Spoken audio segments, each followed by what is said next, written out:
YouTube channel viewers అందరికీ నమస్సమంజలు తెలియజేస్తున్నానండి. నిజానికి కాశీ నుంచి వచ్చి 20 డేస్ పైనే అయిపోయింది. నేను వీడియోస్ చేయటం లేదని చెప్పేసి ఎంతో ప్రేమగా ఎంతో మంది మెసేజెస్ చేస్తున్నారు. అమ్మాయి ఎలా ఉన్నారు, హెల్త్ ఎలా ఉంది అని పలకరిస్తున్నారు. నిజంగా ఆ ప్రేమకి నేను మీకు అందరికీ ప్రత్యేకంగా ధన్యవాదాలు తెలియజేసుకుంటూ నేను బాగానే ఉన్నానండి. అనుకోకుండా మా ఇంటికి ఒక పెద్ద కష్టం వచ్చింది. నేను ఎప్పుడు నిజానికి మా బావగారు అని చెప్పేసి వాళ్ళందరూ ఉన్నప్పుడు ఒక్కొక్కరిని పరిచయం చేయాలి అని అనుకున్నాను. అనుకోకుండా మా డిఎస్పి బావగారు, రెండో బావగారు హార్ట్ అటాక్తో వెళ్ళిపోయారు. ఆ ఇదిలో మేము ఇంకా సడన్ డెత్ అండి. ఎవరైనా హాస్పిటలైజ్డ్ అయ్యి ఒంట్లో బాగోకుండా ఏదైనా అయితే మనం కొంచెం ప్రిపేర్ అవుతాం మెంటల్గా. కానీ సడన్గా ఆయన జస్ట్ రాత్రి మాట్లాడారు, పొద్దున్న టిఫిన్ తెమ్మని చెప్పారంట. తలపేసుకున్న మనిషి అప్పటికప్పుడు హార్ట్ అటాక్ వచ్చేసి ఇంకా 2 years సర్వీస్ ఉంది. బాబుని ఇంకా సెటిల్ చేయలేదు. ఇద్దరికి మ్యారేజెస్ చూస్తున్నారు. పాప ఏమో సివిల్స్ ప్రిపేర్ అవుతున్నాను. నేను చాలాసార్లు చెప్పాను 2-3 వీడియోస్లో. వాళ్ళకి సపోర్ట్గా కొంచెం ఉండడం, కొంచెం యాక్చువల్గా అండి మనం దేవుడి దగ్గరగా ఉన్నాం, దేవుడి దగ్గరగా ఉండండి అని అంటాము. నేనేంటో అన్నది కూడా నాకు ఇప్పుడిప్పుడే అర్థమైందేమో అనిపించింది. ఎంతసేపు నేను అమ్మతో దగ్గరగా ఉన్నాను, అమ్మలోనే కలిసిపోతాను, ఇంక నేనంటూ ఎప్పుడు ప్రిపేర్డ్గా ఉన్నాను అని ఇలా ఎప్పుడు ఈ థాటే. కానీ నా ముందు ఎవరైనా ఏదైనా అయితే మనం ఎలా రియాక్ట్ అవుతాము అన్న ఆలోచన నాకు ఇప్పటి వరకు రాలేదండి. నిజానికి అది చెప్పాలి అన్న ఉద్దేశంతో మీ ముందుకు వచ్చాను. యాక్చువల్గా వీడియోస్ చేయాలి, అమ్మ గురించి చెప్పాలి అన్న ఆలోచన కంటే నన్ను పలకరిస్తున్న వాళ్ళకి సమాధానం చెప్పాలని అనిపించి మీతో కొన్ని మాటలు షేర్ చేసుకుందాం అనుకుంటున్నానండి. నిజానికండి నేను ఇప్పుడు చెప్పే విషయాలు ఏ కొద్ది మందికైనా ఉపయోగపడతాయి అని భావిస్తూ అండి, మనం ఈ రోజుల్లో పిల్లల్ని ఎలా పెంచుతున్నామంటే ఏదో చాలా వరకు 90% of the people are thinking in a wrong way. I think ఎలా అంటే ఏదో ఒకటి జాబ్ చేసేసుకోవాలి, సంపాదించాలి, అందుకోసం చదువుకోవాలి. చదువుకున్నప్పుడు పక్కాలకి ఎదుటోళ్ళకి ఎవరికి రాకూడదు, మనకే ఫస్ట్ రావాలి. లేదంటే ఎక్కువ డబ్బు సంపాదించాలి, ఇవి అవి అన్నీ కొనుక్కోవాలి. ఈ టైప్ ఆఫ్ ఆలోచనలు మనకి ఎక్కువైపోయినాయి. మన సమాజం కూడా అంతా ఇలాగే ఉన్నారు అని నాకు అనిపించి, నిజంగా పిల్లలు మనం ఎలా పెంచాలంటే అండి, చిన్నప్పటి నుండి భగవంతుడి వైపుకి అడుగులు వేయించేయాలండి. మనం అన్నం తినడం ఎంత ఇంపార్టెంటో భగవంతుణ్ణి గుడికి వెళ్ళటం, దేవుడికి పూజ చేసుకోవడం, ఆత్మతత్వం తెలుసుకోవడానికి ప్రయత్నించడం, అసలు ఎందుకు పుట్టామో ఎందుకు బ్రతుకుతున్నామో ఆలోచించడం, ఇవన్నీ చిన్నతనం నుంచే పిల్లలకి అలవాటు చేసేయాలండి మనం. అలా అలవాటు చేసినప్పుడు అండి వాళ్ళకి సడన్గా జీవితంలో ఏదైనా కష్టం వచ్చినా లేకపోతే ఫెయిల్యూర్స్ వచ్చినా తట్టుకుని నిలబడగలుగుతారండి. కేవలం మనం ఈ భూమి మీద మాయలో బ్రతుకుతున్నాం, ఇది శాశ్వతం అనుకుని బ్రతుకుతున్నాం. ఇన్ని చెప్పి నేనే నిజంగా మా ఇంటికి వచ్చిన కష్టాన్ని అక్క ఎలా ఫేస్ చేస్తున్నాను నేను ఆలోచించాను. అది భగవంతుడు క్రియేట్ చేసేస్తారు. మళ్ళీ వాళ్ళకి కావాల్సిన ధైర్యాన్ని టైం ఇచ్చేస్తూ ఉంటుంది వాళ్ళకి. అయినా కూడా జీవితంలో మనం అనుకోని సంఘటనలు ఎదురైనప్పుడు ఫేస్ చేయడానికి రెడీగా ఉండట్లేదు. కాబట్టి ముందుగానే పిల్లలకి ఏదైనా జరగచ్చు. నేను ఇప్పుడు చెప్తున్నాను, నా కూతుర్ని ఎలా పెంచేదాన్ని అంటే, మమ్మీ డాడీ సడన్గా ఇప్పుడు ఉన్నారు, సడన్గా రేపు ఏమైనా అవ్వచ్చు, ఏదైనా కావచ్చు. వెళ్ళిపోయారంటే నువ్వు బ్రతకాలి, నీకు తోడెవరుంటారు? అమ్మవారు ఉంటారు. నువ్వు హాస్టల్లో ఉన్నావు, నీకు అమ్మని చూడాలనిపిస్తుంది, లేదంటే డాడీని చూడాలనిపిస్తుంది. నువ్వు వెంటనే ఫోన్ చేయటానికి కూడా అక్కడ పర్మిషన్స్ లేవు, నువ్వు రావాలంటే రాలేవు. అదే అమ్మవారిని తలుచుకున్నావనుకో, అమ్మ అని పిలుచుకున్నావనుకో, నీకు మీ మమ్మీ గుర్తురాదు, మీ డాడీ గుర్తురారు. వీళ్ళని గుర్తు లేకుండా అమ్మ నీకు మాయ చేసి తను నీ దగ్గరే ఉంటూ నీకు ధైర్యాన్ని ఇచ్చేస్తారు అమ్మవారు. అలాగా మనం పిల్లలకి భగవంతుడే ప్రథమ, తర్వాతనే తల్లిదండ్రులు. ఎందుకంటే నేను ఎప్పుడూ అదే మాట చెప్తా, ఆ భగవంతుడు తోడుంటేనే నీకు ఈరోజు అమ్మా నాన్న అని పిలవటానికి ఉన్నారు. తల్లిదండ్రుల కంటే భగవంతుడే ముఖ్యమని నేను నమ్ముతాను. నేను నా కూతురికి అదే నేర్పించాను. రేపొద్దు నీ తల్లిదండ్రులు వెళ్ళిపోవచ్చు, కానీ తను నమ్మిన ఆ భగవంతుడు, ఆ అమ్మవారి స్వరూపం మాత్రం తనకి ఎప్పటికీ తోడుగా ఉంటుంది. అది ఆత్మకి తోడుగా ఉంటుందని చెప్పాలండి. ఈ ఆత్మ ఈ శరీరాన్ని మనం విడిచిపెట్టేసిన తర్వాత ఎక్కడికో వెళ్ళిపోతాము. ఎక్కడికి వెళ్ళలేదు. మా బావగారు ఫిజికల్గా లేరు, ఇక్కడే మధ్యలో ఉన్నారు అన్న మనసుకి అందినప్పుడు మనం గుండె కోసేసి అంత బాధ మనం పడుతున్నా కూడా ఆయన ఇక్కడే ఉన్నారు, అంత బాధపడాల్సిన అవసరం లేదు, జనన మరణ చక్రభ్రమణం, మళ్ళీ ఆయన పుడతారు, మళ్ళీ ఈ రొటేషన్ ఇది జరుగుతూ ఉంటది అన్న ఆలోచన మనసుకు వచ్చినప్పుడు కేవలం నేను వాళ్ళకి ఇవ్వాల్సిన సపోర్టు సడన్ గా ఇంత ఆలోచించి నేనే ఏం చేయాలి అన్న ఆలోచన వచ్చినప్పుడు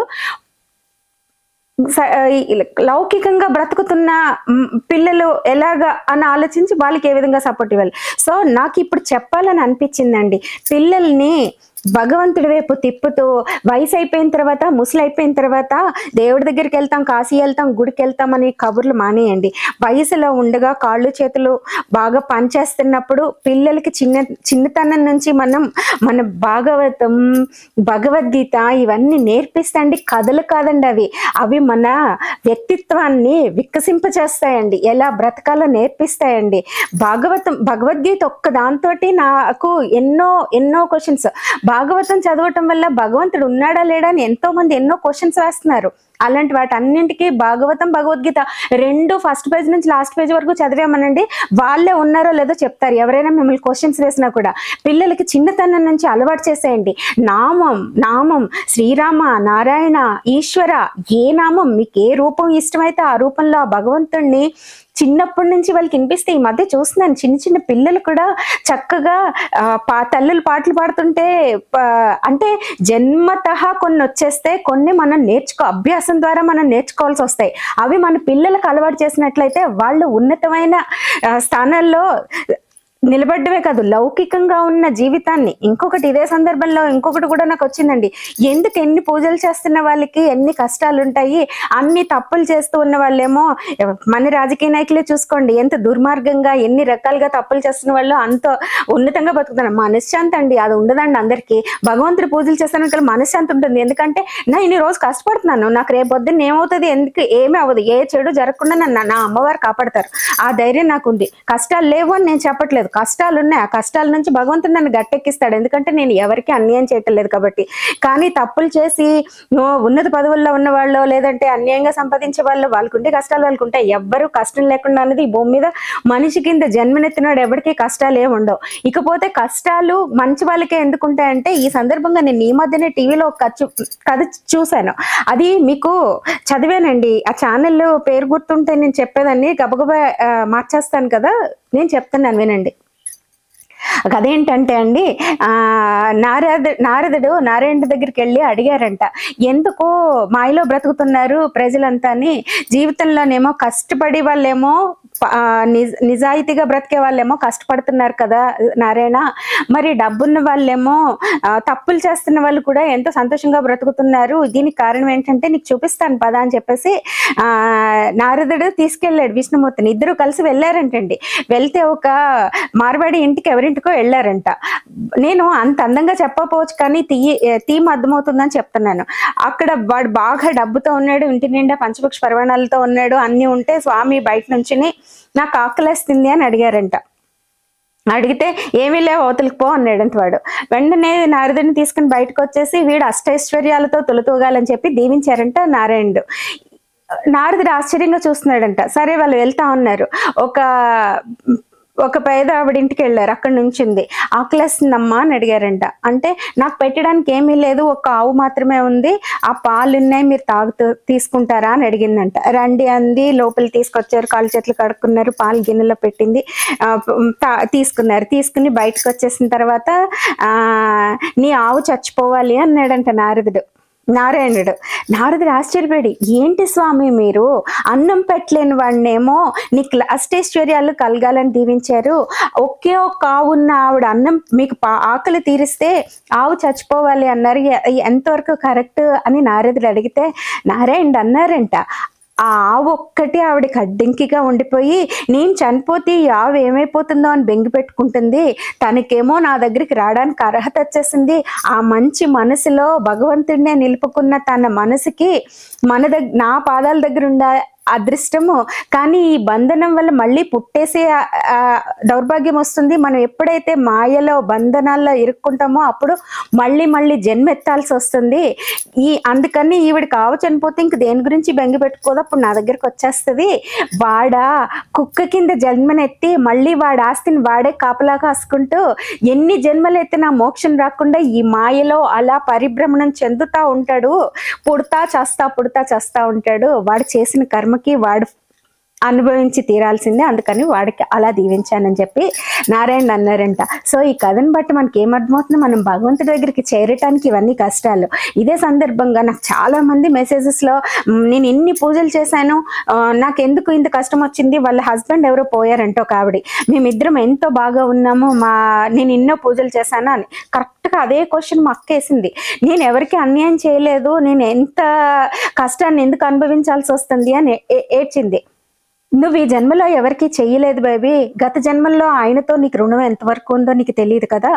ఈ జన్మలో నువ్వు అమ్మని విడిచిపెట్టకుండా అమ్మ నామం పట్టుకుని నీ పిల్లల బాధ్యతను తీర్చుకో అని చెప్పి మా అక్కకి చెప్పినప్పుడు తను వెంటనే మాట విన్నదండి.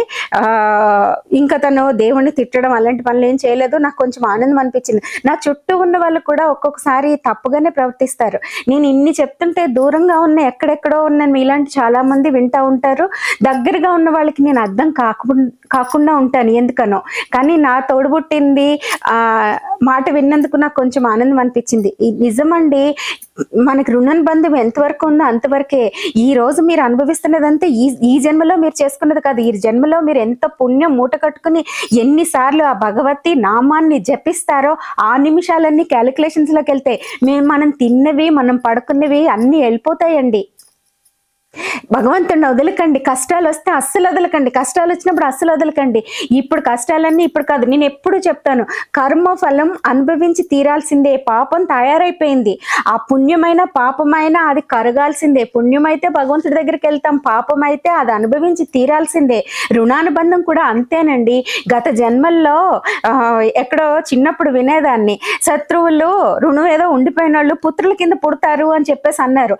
ఆ రుణం ఎంతవరకు ఉందో ఈ జన్మలో పుట్టేసరికి ఎంత ప్రేమనిచ్చేస్తావు. ముందు జన్మలో వాడికి శత్రువు, కానీ ఈ జన్మలో నీకు పుత్రుడి కింద పుట్టేసరికి ఆ శత్రుత్వం అంతా ప్రేమ కింద మారిపోయి ఈ రెండు కాంపన్సేట్ అయ్యి ఆ రుణం తీరిపోయిందంటే నీకు ఆ బంధం తెగిపోతుంది. ఈ బంధాలు కాదు మనకి శాశ్వత బంధం, ఈ ఆత్మబంధం. ఈ శరీరాన్ని విడిచిపెట్టి వెళ్ళిపోయిన ఆత్మ పట్టుకోవాల్సింది భగవంతుడి పాదాలనండి. ఈ సందర్భంగా నేను ఏంటి రాదమ్మా సొంత విషయాలు ఎప్పుడు చెప్పవు కదా, ఇప్పుడు చెప్తున్నావేంటి అని అనుకోకండి. ఒక జీవితాన్ని నేను ఎగ్జాంపుల్ కింద చూపిస్తున్నాను. మా బావగారు అని అంటున్నానంటే ఆయన ఒక శివ భక్తుడండి. నేను మా బావగారు కదా నీకంటే ఒక శివభక్తుడు జీవితం అని కూడా మీకు చెప్పచ్చు. ఎందుకంటే ఆయన అందరిలాగే కామం, క్రోధం, లోభం, మోహం, మదం, ఆశ్చర్యం, ఈర్ష, అసూయ, రాగద్వేషాలు, విపరీతమైన ప్రేమ, వీటన్నింటిలో ఉన్న ఒక సాధారణమైన మనిషి కింద మొత్తం అందరికీ తెలిసిన ఒక గొప్ప వ్యక్తి కింద నేను తెలియజేస్తున్నాను. గొప్ప భక్తుడి కింద నేను తెలియజేస్తున్నాను. ఈశ్వర భక్తుడు అండి. ఆయన నన్ను ఒకసారి అడిగారు, రాధమ్మ నాకు తిరుపతిలో వేసేసారు, రోజు తిరగటం కష్టంగా ఉంది, నువ్వు చెప్పమ్మా, నువ్వు చెప్తే అమ్మ మాట వింటారు కదా, నువ్వు చెప్పమ్మా అన్నారు. అప్పుడు నేను ఒక రోజు పూజ చేశానండి. ఒక రోజంతా అమ్మకి ఆయన కోసం స్పెషల్ గా పూజ చేశాను. అమ్మ ఆయన ట్రాన్స్ఫర్ అడుగుతున్నారు కదమ్మా అని చేశానండి. చేస్తే నాకు ఆ రోజు కళలో అండి ఒక పెద్ద శివలింగం ఉంది. అక్కడి నుంచి మా బావగారు ఇలా వెళ్ళిపోతున్నారు. వెళ్ళిపోతే ఆయన చేతిలో ఏవో గ్లాసులో నీళ్ళ పాలో ఏవో ఉన్నాయండి. ఆయన అలా ఇసిరారండి. అక్కడెక్కడో శివలింగం ఉంటే ఈయన ఇక్కడ నుంచి ఇసిరారు. అవన్నీ శివలింగం మీద పడుతుంటే నేను అదేంటి ఈశ్వర లింగం మీద ఈయన ఇలా ఇసిరేస్తున్నారు బావగారు అని అనుకుంటున్నాను. అనుకునే లోపు ఆ పాలన్నీ మళ్ళీ నా చూపు అటుపడింది. ఆ పాలన్నీ ఈశ్వర శివలింగం లోపలికి తీసేసుకుందండి. అప్పుడు నాకు అనిపించింది మాట, నేను లేచిన వెంటనే ఇంత ఈశ్వరుడు ఇంత భక్తుడు వీడు, నువ్వు ఆయన గురించి అడిగేదేంటి అని నాకు చెప్పారా అనిపించింది. అంటే ఆయన దూరం నుంచి ఇసిరేసినా కూడా నేను తీసుకుంటానని పరమేశ్వరుడు నాకు చూపించినట్టు నాకు ఒక భావన వచ్చి, పొరపాటు అయింది, నేను ఎప్పుడు ఎవరి గురించి అడగని తండ్రి అని దండం పెట్టుకున్నా. ఇదే సందర్భంగా అండి మనం భగవంతుడికి మనకి మధ్యలో ఎవరు అవసరం లేదండి. పూజారులు కావాలి భగవంతుడికి మధ్యలో అంటారు కదా, ఏం కాదు. డైరెక్ట్ గా భగవంతుడిని మీరే అడగండి. మీ మనసునే భగవంతుడి మీద చెప్పండి. ఎవరికో చెప్పి ఎవరో చేస్తారని మాత్రం చూడకండి. అలాంటి నేను అప్పుడు అనుకునేదాన్ని, ఏంటి బావగారు మళ్ళీ తిరుపతి నుంచి వచ్చారు, ట్రాన్స్ఫర్ అయిపోయింది, ఇక్కడ ఏదో సెటిల్ అయ్యారు అని అనుకునే లోపు మళ్ళీ పుట్టుపర్తి వేస్తారు, ట్రాన్స్ఫర్ అయిపోయింది అన్నారు. ఈసారి నన్ను అడగలేదు కూడా బావగారు. ఆయన 2 ఏళ్ల నుంచి ఆయన డ్యూటీలో ఆయన ఇదిలో ఉన్నారు. నేను మాట్లాడడం తక్కువగా ఎలా ఉన్నారంటే అంతవరకే వచ్చింది. నేను కూడా అప్పుడు కొంచెం ఆ కళ తర్వాత నేను ఎవరి గురించి అమ్మ అని అడగడం మానేశాను. ఎందుకంటే అటువంటి 2-3 ఇన్సిడెంట్స్ నేను ఫేస్ చేశాను. అంత మాత్రం ఆలోచన మాత్రం నాకు వచ్చింది. అంత శివభక్తుడు, శివుడు తను నీళ్ళు ఇసిరితేనే తను తీసుకుంటానని చెప్పిన భక్తుడు ఎందుకు ఇంత కష్టపడుతున్నాడు? మళ్ళీ పుట్టుపర్తి వెళ్ళి రావడం ఆయనకి చాలా కష్టం. ఈ సందర్భంగా పోలీస్ డిపార్ట్మెంట్ లో ఆయన లాస్ట్ 2 years ఉండగా మరి అంత దూరం ఎందుకు వెళ్ళిపోయారో మనకు అర్థం కాని విషయం. చాలా కష్టపడుతున్నారు ఎందుకు అని అనుకున్నాను తప్పితే దాని గురించి నేను ఎవరి లైఫ్ వల్ల ఉంటాం కదా. నేను ఎంతసేపు అమ్ములు అంటూ ఇక్కడ ఇంటి బాధ్యతలే చాలా వరకు తగ్గించేసుకుంటున్నాను. ఈ టైంలో ఆయన సడన్ గా పోయారనేసరికి షాక్ అయిపోయాను. ఒక మనిషి హాస్పిటలైజర్ అయ్యారు ఇలా వింటాం మనం. అలా అంత ఈజీగా మరణం ఉంటుందా అంటే బాధ్యతలు లేకుండా వెళ్ళిపోవడం ఆయనకి ఎంతో కష్టం, ఆత్మకి ఎంతో బాధాకరమైన విషయం, బాధ్యతలు తీరకుండా. కానీ ఆయన నిజంగా ఆయన మరణం అండి, ఆ పోలీస్ డిపార్ట్మెంట్ ఆయన బ్యాచ్మేట్స్ అంటండి 90 మంది అయితే 50 మంది దగ్గరగా ఆయన పలకరించడానికి రావడం అది ఒక పండుగ. మా పిల్లలందరూ చెప్తున్నారు ఇంత చచ్చిపోతే ఇలా చచ్చిపోవాలన్నారంట. అలాగా ఆ ఫ్రెండ్స్ మరి వాళ్ళందరికీ, ఆ కుటుంబ సభ్యుల తరపున వాళ్ళందరికీ, ఆయన క్లాస్మేట్స్ కి బ్యాచ్మేట్స్ కి అందరికీ నేను ధన్యవాదాలు తెలియజేస్తున్నానండి. అంత అపురూపంగా ఆయన్ని సాగనంపాడు ఆ పరమేశ్వరుడే. ఆ అందరిలోకి ప్రవేశించి అన్ని రూపాలు తనే అయ్యా. మా డిఎస్పి బావ గారు నా పర్సనల్ విషయాలు అనుకుంటూ ఒక గొప్ప వ్యక్తి గురించి సరిగ్గా అర్థం చేసుకోలేరేమో, పర్సనల్స్ అనుకుంటారేమో అనే ఉద్దేశంతో ఒక డిఎస్పిగా ఆయన మెంటాలిటీ ఏంటి అన్నది మీతో చెప్పాలనుకుంటున్నానండి. నిజానికి కరోనా టైంలో అండి రాజమండ్రిలో కొన్ని గోదావరి గట్టున అక్కడ కొన్ని ఏరియాస్లో అంటండి కూలీలంతా తినడానికి తిండి లేక ఇబ్బంది పడిపోతున్నారంట. ఆ టైంలో ఆయన నాకు ఫోన్ చేసి, రాధమ్మ రోజుకి 7-8 వేల దాకా అవుతుంది, నేను ఒక్కడిని పెట్టగలిగినంతకాలం పెడతాను, అవసరమైతే నువ్వు సాయం చేయాల్సి వస్తుంది అని అడిగితే అలాగే అని బావగారు అని చెప్పాను. నిజానికి ఆయన దగ్గరగా 20-30 days దాకా రోజు 10-12 వేలు అయ్యిందని విన్నాను నేను. రోజు ఆయనే పెట్టి, బావగారు మధ్యలో డబ్బులు అడిగారు కదా నన్ను, మళ్ళీ తీసుకోలేదేంటి వెయ్యినా అండి అంటే, వద్దమ్మా నేనే చేయించేస్తున్నాను, ఒకవేళ తప్పని పరిస్థితి వస్తే నిన్ను అడుగుతాను అని ప్రతిరోజు అక్కడ దగ్గరగా చాలామందికి రోజుకు 10,000 చొప్పున ఖర్చు పెట్టుకుంటూ ఆయన అన్నం ప్యాకెట్లు తయారు చేయించండి. కరోనా అని భయపడకుండా ఆయన ఎక్కడికక్కడ డాక్టర్స్ కూడా ఒక విధంగా చెప్పాలంటే కొంతమంది బయటికి రాకుండా అతి జాగ్రత్తలు తీసుకున్న ఆ పరిస్థితుల్లో ఆయన ఒక డిఎస్పి ఇదిలో ఉండి కూడా నిజంగా పోలీసులు అంటే చాలా క్రూయల్గా ఉంటారు, కర్కశంగా ఉంటారు అని ఒక సగం మనకి వెర్షన్ అలాగే ఉంటుంది. కానీ ఇంత సౌమ్యంగా ఉంటారు అని దగ్గరగా నేను చూశాను కాబట్టి మీకు అందరికీ తెలియచేస్తూ వారి జీవితాన్ని మీకు చూపించాలి అని అనుకుంటున్నానండి. ఒక బంధువుగానో లేకపోతే మేము ఎక్కువగా క్లోజ్గా గడిపిన ఒక వ్యక్తిగానో కాకుండా కేవలము ఒక ఉన్నతమైన వ్యక్తి, ఒక భక్తుడు, మామూలుగా బ్రతికే ఒక సాధారణ లక్షణాలన్నీ ఉన్న ఒక వ్యక్తి జీవితాన్ని ఎవరో కొంతమంది భక్తులకి ఉపయోగపడుతుంది, ఇది అర్థమవుతుంది, మనం ఎలా బ్రతకాలో ప్లాన్ చేసుకుంటారన్న ఉద్దేశంతో తెలియజేస్తున్నానండి. అంత ఉన్నతంగా పరమేశ్వరుడు ఆయన్ని తన దగ్గరికి తీసుకెళ్లారా, ఆయన మళ్ళీ జన్మెత్తుతారా లేదా, ఇవన్నీ మన కర్మఫలాలైతే మనం మన పిల్లల్ని ఎంత జాగ్రత్తగా పెంచాలి, నీతి నిజాయితీ ధర్మం ఇవి గుండెల్లో నింపండి. భావి భారత పౌరులంతా ధర్మానికి కట్టుబడినట్లయితే మన వ్యవస్థ తప్పుదారి పట్టకుండా ఉంటుందండి. ఇప్పుడు వ్యవస్థ అధోగతి పాలైపోయింది. ప్రపంచంలోనే లేని గొప్ప ధర్మం మన భారత ధర్మం అయితే దాన్ని మనం సరిగ్గా అన్వయించుకోలేక పూజలంటే ఎంతసేపు దేవుడు అంటే మన కోరికలు తీర్చడానికి. ఎప్పుడు కానీ ఒకటి గుర్తుంచుకోండి, పూజలు ఎప్పుడు వ్యక్తిగత జీవితానికి ఆపాదించుకోకండి. పూజలు వేరు, మన వ్యక్తిగత జీవితం వేరు. ఇది నేను ఎప్పటికీ చాలా రోజుల నుంచి చెప్పాలనుకుంటున్నాను. నేను ఇన్ని పూజలు చేశాను, నాకు మీరు బేరం ఆడట్లేదు, దేవుడితో ఏమి బిజినెస్ కాదు, నీకు 10 రూపాయలు ఇస్తాను నాకు ఇది చెయ్యి అనడానికి, అవేం కాదు. మీరు ఈ రోజు జపించిన నామం మీకు నెక్స్ట్ జన్మలో ఉపయోగపడుతుంది తప్పితే ఇప్పటికిప్పుడు వచ్చేదండి. ఈ రోజు చేసిన పాపం పుణ్యం రెండు ఇప్పుడు ఇదివరకట్లాగా ముక్కు తిరిగి వచ్చేస్తాయి, తల తిరిగి వచ్చేస్తాయి, ఇంటి తిరిగి వస్తాయి, ఏమి ఉండదండి. మీరు కూడగట్టుకున్న ఈ జన్మ పుణ్యం అంతా వచ్చే జన్మలో ఉపయోగపడుతుంది. ఈ రోజు మీరు అనుభవిస్తున్నదంతా గత జన్మ బంధాలండి. ఈ జన్మలో మీరు ఏ కొంచెం పుణ్యం చేసుకుని అమ్మ నామాన్ని పట్టుకున్నా ఏమో రాబోయే జన్మలు ఎక్కువ ఉండకుండా. ఇంకొకటి, అసలు మోక్షం అంటే ఏంటి, చావు అంటే ఏంటి అని అడుగుతున్నారు. చచ్చిపోతే ఎక్కడికి వెళ్తాం? ఒక్కటే అలాంటి వాళ్ళకి నేను చెప్పాలనుకుంటున్నా, ఈ శరీరంలో జీవంతో ఉన్నాను నేను, ఇప్పుడు మాట్లాడుతున్నాను. ఈ మాట్లాడుతున్న జీవం అంతా ఈ శరీరం పనికి రాకపోతే ఎక్కడికి వెళ్ళిపోతుంది? ఎక్కడికి వెళ్ళదండి, ఉంటది. బయటికి శరీరాన్ని విడిచిపెట్టి ఇంకో శరీరాన్ని చేరటానికి రెడీగా ఉంటదండి. ఆ రెడీగా ఉండడం అన్నది నువ్వు చేసే కర్మఫలాల మీద, నీ పాప పుణ్యాల మీద బేరీ చేసుకుని భగవంతుడు నిర్ణయించి ఉంచుతాడు. కాబట్టి కొంచెం ఆలోచించి పిల్లలకి చిన్నప్పటి నుండి కష్ట నష్టాలు వచ్చినా ధైర్యం చెప్పి నిలబడి వాళ్ళ కాళ్ళ మీద వాళ్ళు నిలబడేలాగా ఎంతసేపు అమ్మ నేను తోడుంటాను, లేకపోతే నాన్న తోడుంటారు, మేము అందరం నీ వెనకాల ఉంటాము అని పిల్లలకి నేర్పకండి. నువ్వు ఒక్కడవో నిలబడితే ఈ జీవితం నీవు ఒక్కడివే ఉండాల్సి వస్తే, నీ చుట్టూ ఉన్న మేమంతా ఏమైనా అయితే నువ్వు ఈ పోరాటం ఎలా చేయాలి? ఈ జీవన పోరాటం దీనిలో భగవంతుడు భాగం ఎంత? మీరు బ్రతికిన రోజులు, నేను బ్రతికిన 24 గంటల్లో 10 గంటలు నిద్ర, 7-8 గంటలు నిద్రపోయినా మిగిలిన గంటలు ఏ విధంగా పోయినా అందులో నేను భగవంతుడిని తలుచుకున్న నిమిషాలే నాకు కూడా వస్తాయండి. నేను పనికి రాకుండా కబుర్లు చెప్పి ఇవన్నీ నాకు కూడా రావు. కాబట్టి పిల్లల్ని కూడా అలా ప్రిపేర్ చేయండి. ఏ కష్టం వచ్చినా వాళ్ళు నిలబడి. ఇంకొకటి, బంధాలు చాలా విలువైనవండి. వాటిని మనం నేర్పించే విధానాన్ని బట్టి ఫ్యూచర్ జనరేషన్స్ తయారవుతాయి.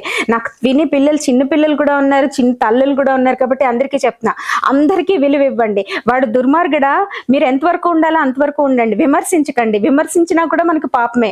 మనం తీర్పు ఇవ్వకూడదండి, తీర్పునికి కారణమో కాకూడదండి.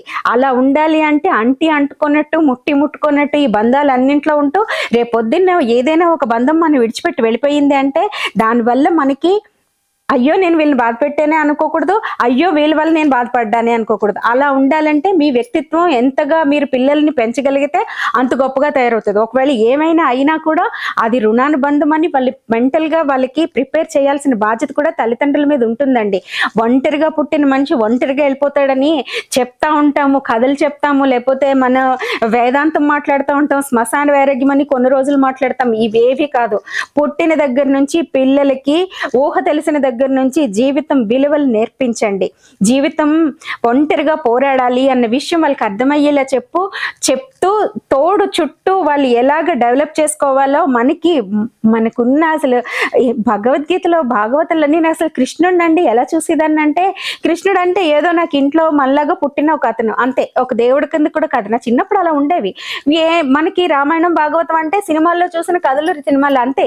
చిన్నప్పుడు ఇవన్నీ చదివే వాళ్ళం కాదు. రామాయణం అంతా తెలుసు అంటాం, ఎందుకంటే భారతదేశంలో పుట్టిన ఎవరికి రామాయణం తెలియకుండా భాగవతం తెలియకుండా ఉండరు. అవన్నీ మన సినిమాల వాళ్ళు క్రియేట్ చేసేసిన కథలండి. కాదు, బుక్స్ మీరు చదువుతూ మీ పిల్లల్ని ఎంకరేజ్ చేయండి. మీ పిల్లలకి అర్థమయ్యేలాగా చెప్పండి.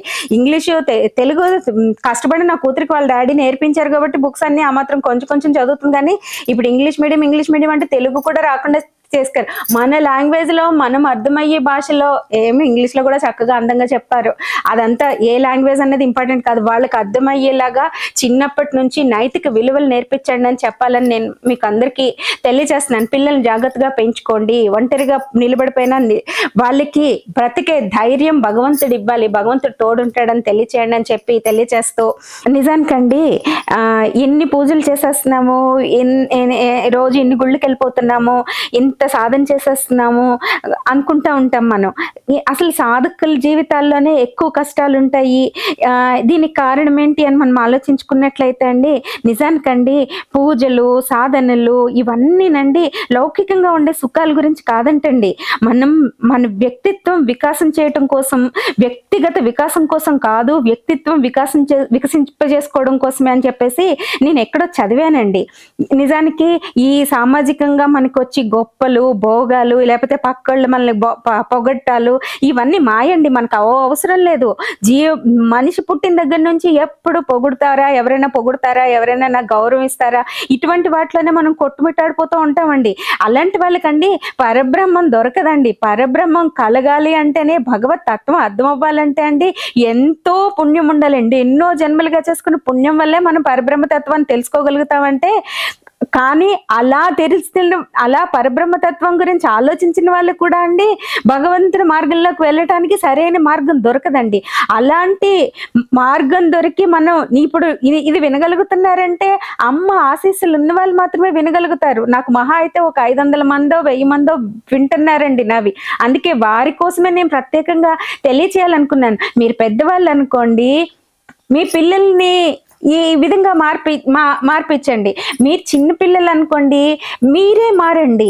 భగవంతుణ్ణి అన్ని వేళల్లోని భగవంతుణ్ణి పట్టుకుని వదలకండి. భగవంతుని నామాన్ని